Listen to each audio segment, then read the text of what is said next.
Hi, welcome to another painting tutorial from Promethean Paints. Today I'm painting one of the Underhive hangers-on from the Necromunda set.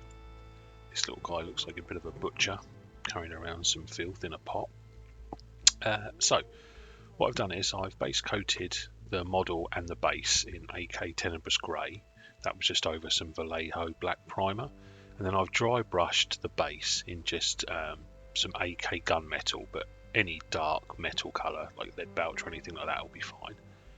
What we're going to start with doing is creating the green glowing effect on the base, and then we can transfer that onto the model itself.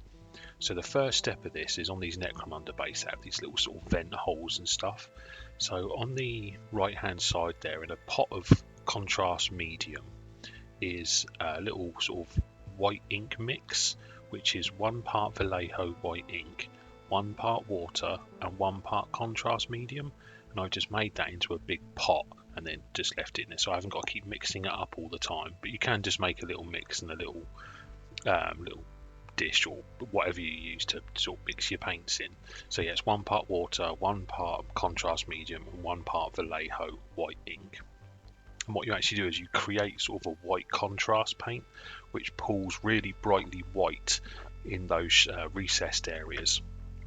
And all we're doing here is we're just filling those little vent holes, so you'll sort of get a nice glowing around the sort of outside of the squares and a bit darker in the middle.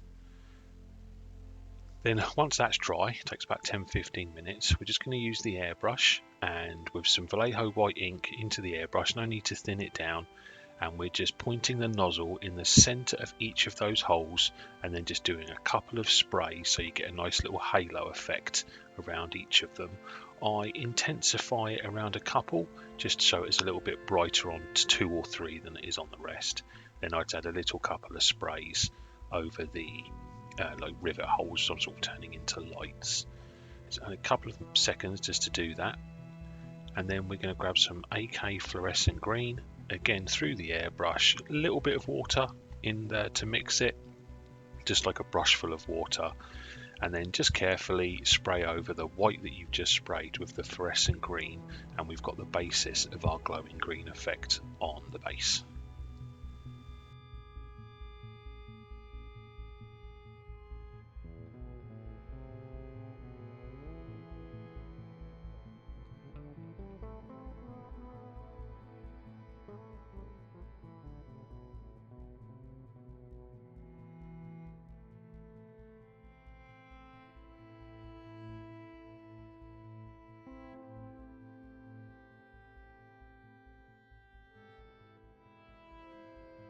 Next stage, and it's back to the brush, is using our little white ink mix that we've got. I'm going to add some of this into the areas where I want it to be really bright. So just a few little dots of this and sort of glaze it into those areas that you want to be the brightest points.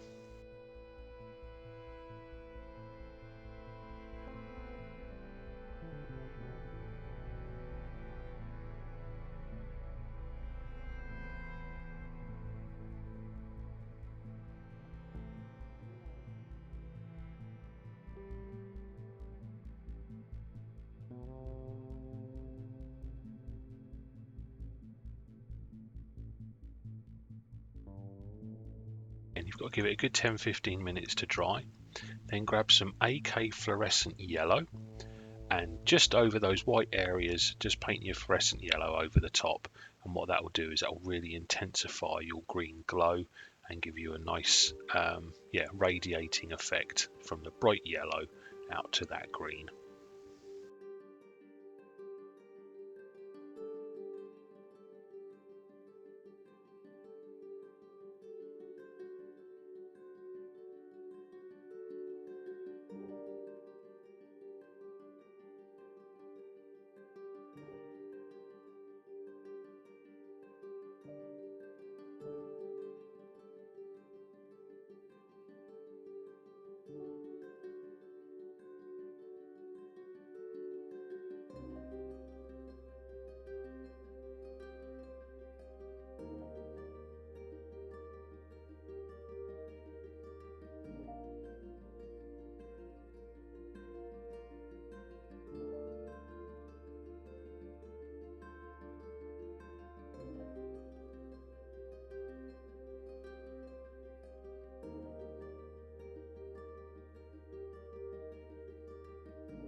And that's it. That's how you get a nice quick green glowing effect on a base. Now what we're going to do is, using some Citadel Moot Green, we're going to, through the airbrush, so it's about a 50-50 mix in the airbrush of water to paint, is we're going to be using the Moot Green as if it's the bounce lighting from the light itself.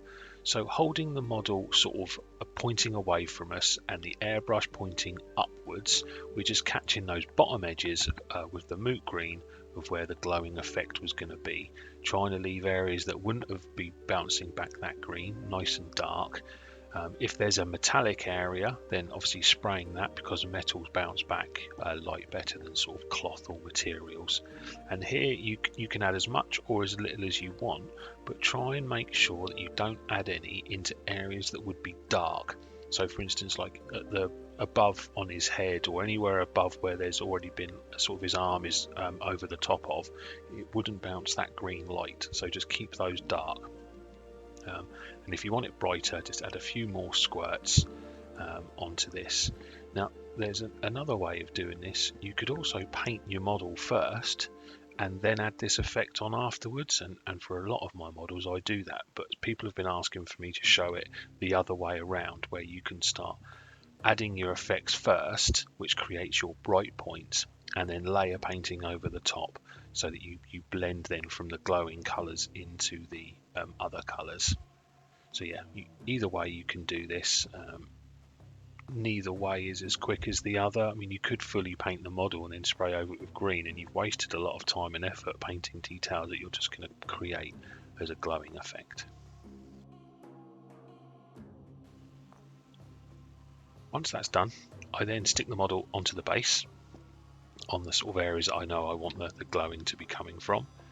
And then I put some of the Moot Green onto the wet palette, and what I'm going to do is now just add a little bit of water to that.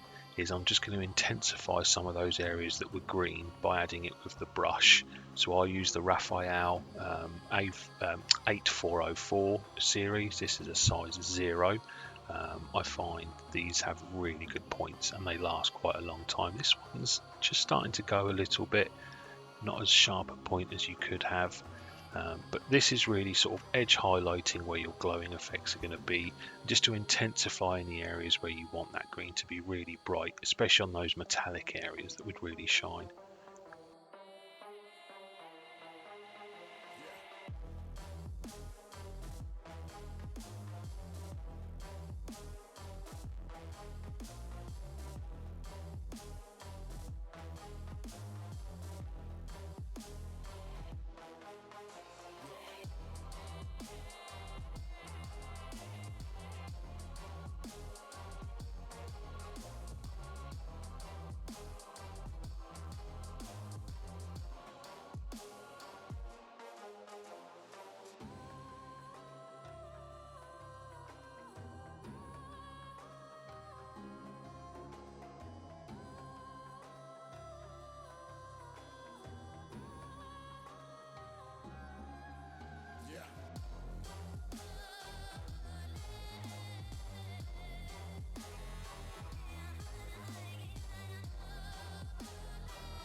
So already we've got a nice glowing effect, but we want to add a little bit more intensity to it.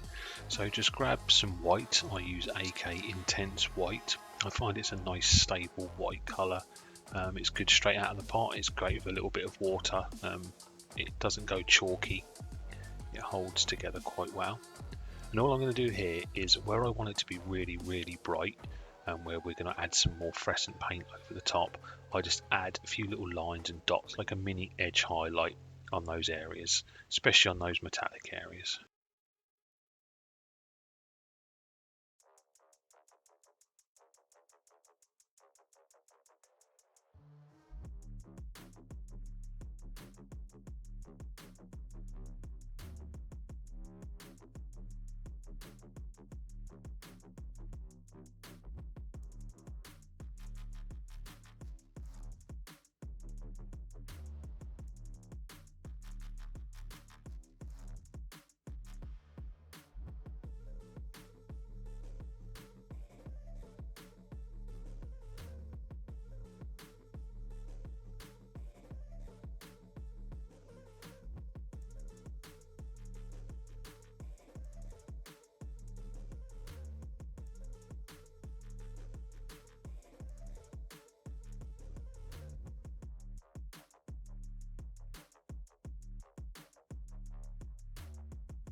Then with some of the AK Fluorescent Green, I now paint over those white areas and a little bit either side so that you get some fluorescent blending going on from the sort of green that you've painted onto the fluorescent, onto the white.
And there we go, we've got a lovely green glowing base, and then we've got a model on top of it which is reflecting that light back. So you've got some object source lighting going on.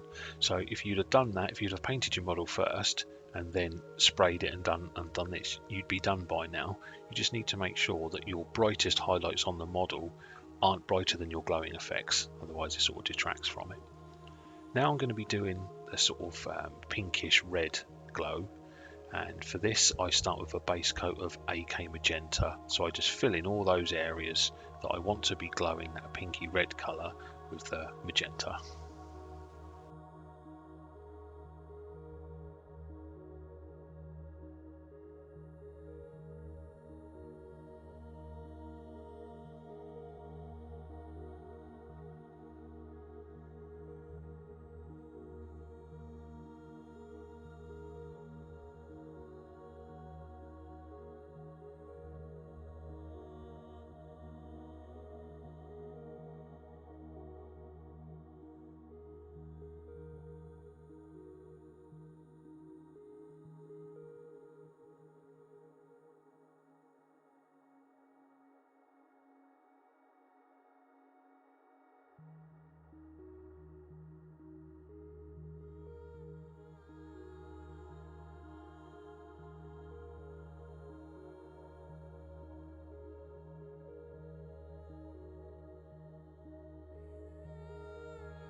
I also fill in this little pot of filth, and I also then start adding, much like we did with the green with the brush, same principles now but with the magenta. So where I want the bounce back lighting to be, where it's reflecting off his body, I paint in those areas with the magenta. So it's anywhere there's little bottoms of his straps, there's a little bit on his shoulder, underneath his chin, anywhere where you'd expect it to be just reflecting back the glow from the goo. Obviously it's not a very intense glow that we're going to be getting from the goo, so maybe the lighting wouldn't be as bright in the surrounding areas.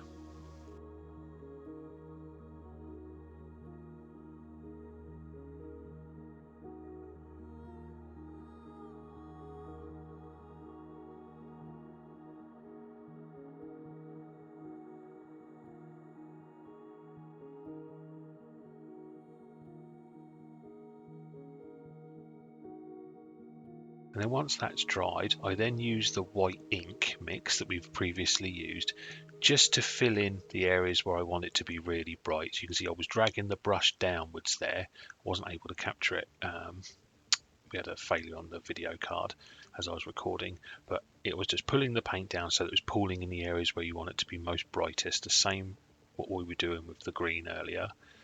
Then I'm going to grab some Green Stuff World Fluorescent Rose, and much like we did with the green, I'm just using that fluorescent rose and I'm painting it over the top pretty much of all the magenta, but what you'll find is it really pops over that white. It's almost peeking out here where it's so bright it's showing it as white on the camera.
final stage, just to give it a weird glow, is use some AK fluorescent orange. This is optional, this part, and just in little areas where it was really bright, just add a couple of dots of this fluorescent orange, and it just gives it an odd look, but does work.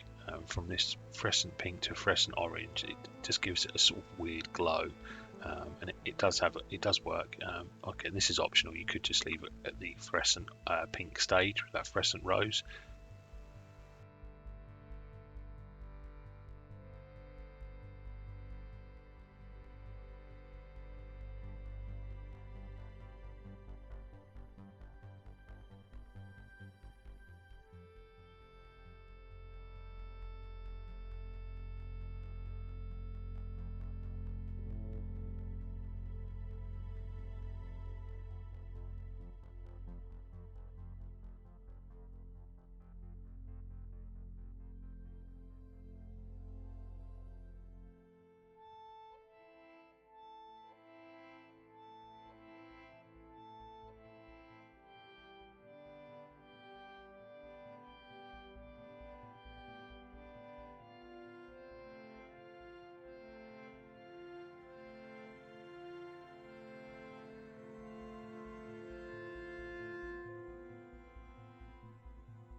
So what I'm doing now is I'm just filling in, just painting in the metallic areas. I'm using AK gunmetal. I find it's a nice dark metal colour.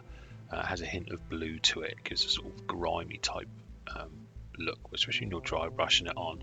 And all I'm doing here is just going around finding all the metallic parts of the model and painting it on with gunmetal.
any areas where it looks like, especially from the glowing area, we're going to focus here on the sort of hatchet on the side. I make a little glaze of Tenebrous Grey and water, so it's 1 part Tenebrous Grey and many parts water.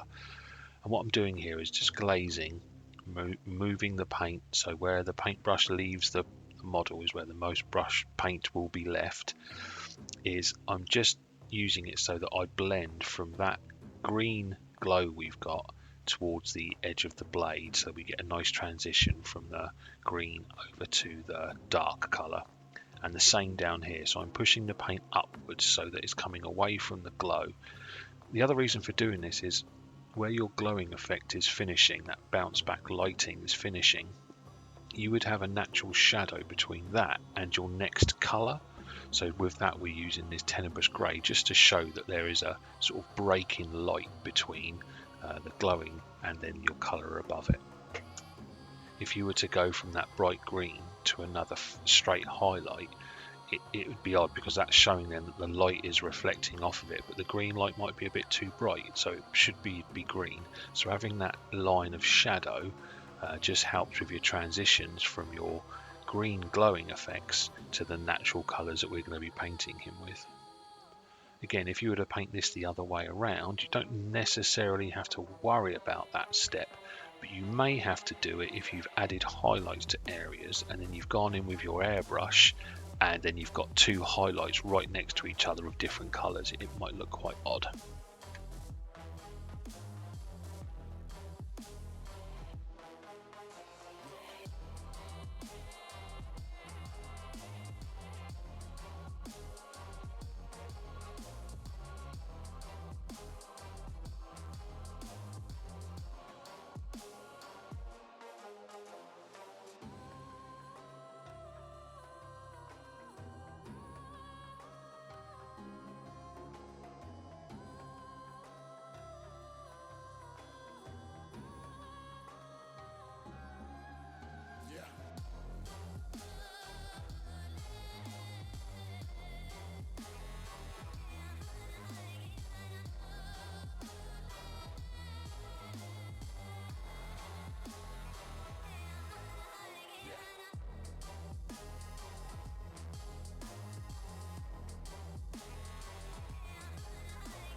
So from here out, I'm just going to be painting the miniature normally really, but there will be some blending going on. But first of all, we're going to be painting his skin, and for this I'm just doing a base coat of Bugmans Glow. It is quite thinned down, probably a 50-50 mix, otherwise it can be a little bit too thick and you'll lose it over some features.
Once your Bugman's Glow is dry, I then get some AK wine red and make a wash of that.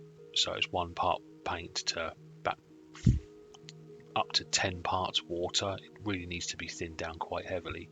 And I apply this over the skin. You could just use Reikland Flesh Shade. You could heavily water down some Volupus Pink contrast. But all I'm doing here is adding a flesh wash. And I use this wine red colour because it's a really good colour because it gives a bit more realism to the flesh, not just a sort of brown wash. It adds a sort of pinky dark tone to it that gives a bit more realism. And then after this, it's relatively straightforward. I just do some highlighting with some Cadian flesh tone and then a little bit of Flayed one flesh, like normally you would do when highlighting faces. You pick out the cheeks, the nose, any sort of scars and stuff get picked out. I say these brushes are really good, even for a size 0 brush. They pick out the sharp points and highlights really well.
Okay, next stage is we're painting his sort of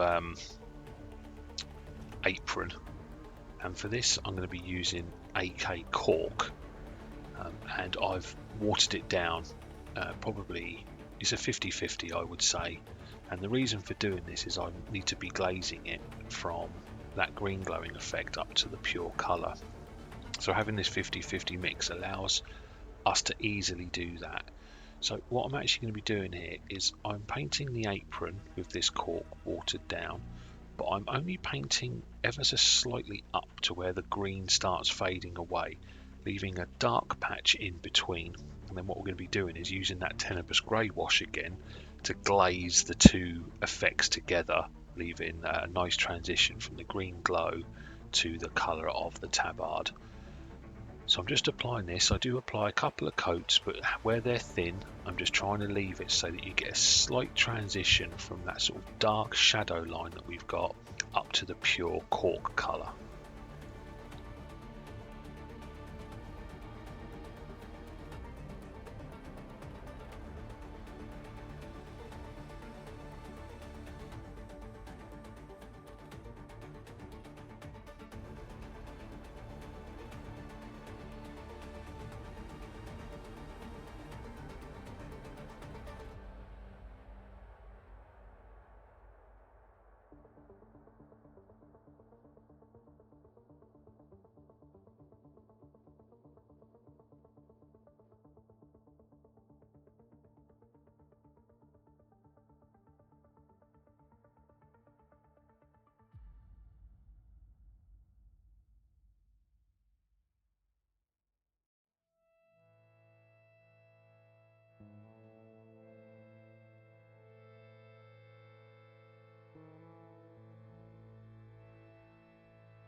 And then I've made the wash of the Tenebrous Grey again, so 1 part Tenebrous Grey, many parts water. And all I'm doing here is I'm almost applying this like you would any sort of wash, like Nuln Oil or Agrax Earthshade. But I'm just taking care when I'm near that green transition from the green up to the tabard cork colour, that I'm glazing it towards that shadow area, so that we go from glazing upwards from the green and downwards from the cork into that shadow line part. So we've got the green shadow line and then the colour of the tabard or apron.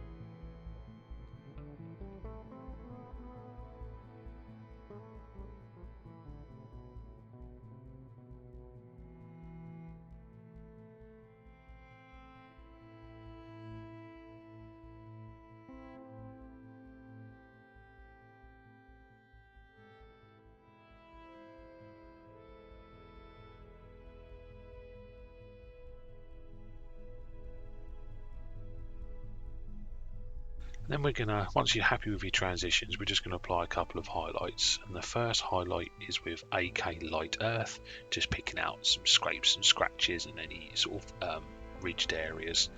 And then I use a little bit of AK Deck Tan as a final highlight. Again, don't want to go too bright on our highlights now because we want the Fluorescent Rose and the Fluorescent Green to be our brightest points.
Once we've done the highlights here, we're then going to move on to the leather.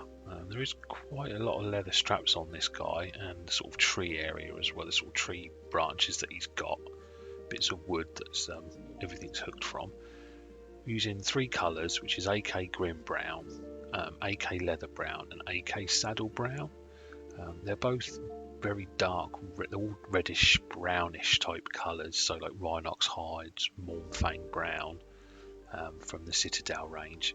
And the step here is with the Grim Brown, we're just going to be painting all of the leather areas, if possible, where there's many leather parts together, but they are separate, like the sort of cooking glove he's got here and the leather straps. Try and leave a little bit of that Tenebrous Grey in the really, really deep shadows, because then it saves you having to do a wash. If you can't do that, just apply the dark brown, the Grim Brown as the base, and then do a thin wash of Nuln Oil over the top just to get some separation.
And then now, once that's all been base coated, and then you've applied your wash and you've left it a few minutes to dry, I then move on and do a sort of bigger highlight with the saddle brown, only covering probably about 80%, but just making sure you do an edge highlight.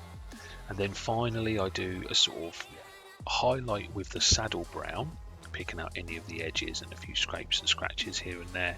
Then I mix in a little bit of that light earth colour, just do a few little highlights just with that, just to show a few bits of wear and tear. But again, with these Necromunda models, you know, they're a bit filthy, a bit dirty, so the more wear and tear and odd looking lines here, there and everywhere, because you can make your highlighting, doesn't have to be perfect, because these models are pretty dirty and disgusting, so they wouldn't necessarily have perfect highlights anyway. They'd have a lot of scratch and scrapes and dents.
Highlight any areas that are staying black, which is sort of like his beard, his shoes, and then one of the shoulder pads. What I'm doing is I just mix a little bit of the AK Tenebrous Grey and white, almost a 70-30 mix of Tenebrous Grey to white.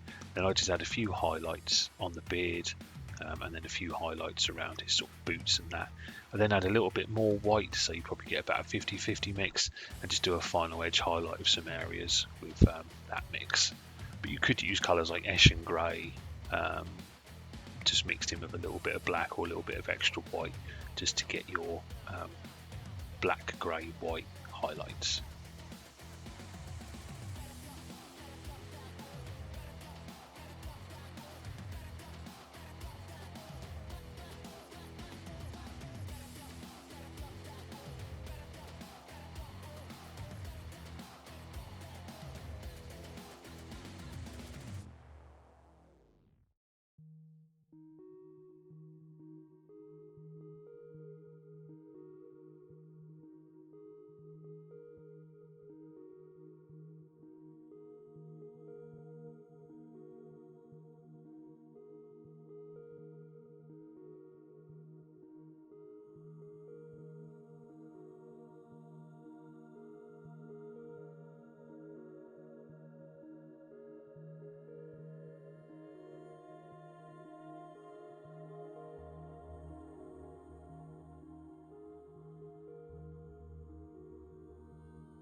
For the bits of flesh stuff that he's got on his hooks, I just base coat them in Flayed One Flesh, a couple of coats.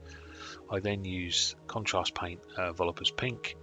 I apply a dot of paint straight out of the pot onto those areas, and then put some water onto my brush, and then just brush it out so that it's not pure. It's probably reduces it down to about a 50-50 mix. Just to cover all of those areas with that Volupus Pink. It stops it going too dark, and it acts more like a wash, where you get a lot more darker Volupus Pink in the recessed areas. And then once it's dry, I just use that Flayed One Flesh again, just to do some highlights like we were doing with the face before, picking out any of those raised areas, anything you want to be highlighted. You could add a bit of a green wash there, or a bit of a purple wash, just to make it look a bit bruised or rotten. The first colour I use is AK Medium Rust, and then the second colour is AK Light Rust. I mean, the colours do exactly what they say on the tin. For me, they're perfect. These are about a 50-50 mix of paint and water. The medium rust is used as that sort of base coating colour for the wash. As you would apply any wash, just apply it to those areas where you want it to be rusty and dirty. And then use the light once that's dry, then just use a little bit of the light rust, and exactly the same, but 50-50 mix with water, even a bit more if you wanted to, and then just fill in the sort of central areas of where you've applied that medium rust. Just apply some of the light rust, so you get a nice sort of dark reddish brown medium rust, and a nice bright orange light rust to show where it's most rusty. And it's just a good way of blending some of these bits together and adding a bit more grime and filth to the model.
One little final touch I do is I've realised there's some of the hook parts are still sticking out from all that meat, so I just go back and paint those in the silver.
And that's him finished. So about an hour and a half to fully paint him, and you've got a nice filthy looking model with some really deep dark colours that aren't black or pure Tenebrous Grey. They're nice light dark areas with really bright popping areas, quite contrasting each other in colours there. A bright green and a bright pink, two colours you don't often see together, but you'll see it gives a really good effect, and it can be used across all the other Necromunda models. So yeah, hope you've enjoyed this tutorial. As always, like, comment, subscribe. It's great help to me when you do that. It really boosts me to keep going with these tutorials. And as always, happy painting, my fellow painters.